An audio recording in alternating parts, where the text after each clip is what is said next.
পবিত্র কোরআনের ৩১তম সূরা লোকমান। সূরাটি অবতীর্ণ হয় পবিত্র মক্কায়। যারা নামাজ আদায় করে, যাকাত দেয় এবং আখিরাতে বিশ্বাস রাখে তাদের জন্য এই সূরাটি একটি মহামূল্যবান জীবন পথের নির্দেশিকা। বিস্তারিত থাকছে সঞ্জিদা আজিজের ডেস্ক রিপোর্টে। পবিত্র কোরআনে সূরা লোকমান এক অনন্য দিক নির্দেশনা।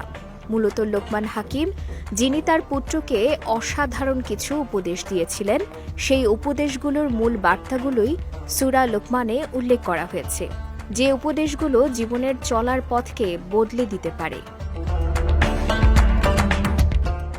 আল্লাহর একত্ববাদ মেনে চলাই হচ্ছে ইসলামের মূল ভিত্তি।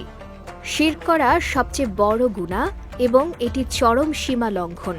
তাই সূরা লোকমানে এমন কাজ থেকে বিরত থাকতে বলা হয়েছে।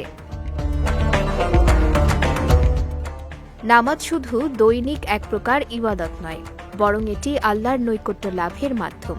নামাজে দাঁড়ালে মনকে স্থির রাখার চেষ্টা করা জরুরি, যেন শয়তান আমাদের মনোযোগ বিভ্রান্ত না করে। তাই নামাজে একাগ্রতা রাখা জরুরি। তাড়াহুড়ো করে খাওয়ার ফলে বিপদ ঘটতে পারে। খাবার ভালোভাবে চিবিয়ে ধীরে খাওয়ার অভ্যাস জীবন রক্ষায় সহায়ক। সূরা লোকমানে খাবার ধীরে খাওয়ার পরামর্শ দেয়া হয়েছে। অন্যের গোপনীয়তায় হস্তক্ষেপ করা থেকে বিরত থাকা উচিত। দৃষ্টির হেফাজত আমাদের নিজেদের মর্যাদা রক্ষার অংশ। তাই অহেতুক হস্তক্ষেপ থেকে সকলের বিরত থাকা উচিত। অসতর্কভাবে বেশি কথা বলার ফলে অনর্থ হতে পারে। সংযমী বাক্যালাপ ব্যক্তিত্বের মর্যাদা বৃদ্ধি করে। অতএব কথা বলার ক্ষেত্রে সংযত থাকার বিকল্প নেই। মৃত্যু জীবনের অপরিহার্য বাস্তবতা।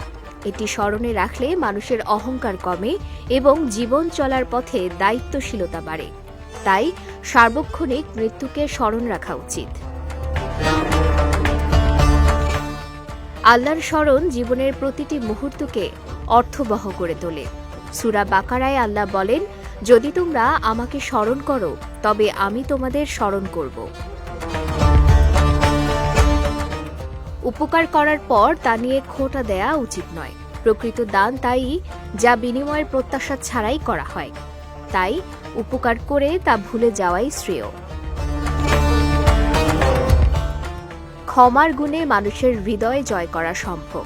তাই কেউ আঘাত দিলে তা ভুলে যাওয়াই উত্তম। সূরা লোকমানের এই উপদেশগুলো শুধুমাত্র ধর্মীয় শিক্ষা নয়, বরং এগুলো মানবিক মূল্যবোধের মূর্ত প্রতীক। উপদেশগুলোর সঠিক প্রয়োগ জীবনে বয়ে আনতে পারে শান্তি ও সমৃদ্ধি। সঞ্জিদা আজিজ, বিজয় টিভি, নিউজ ডেস্ক।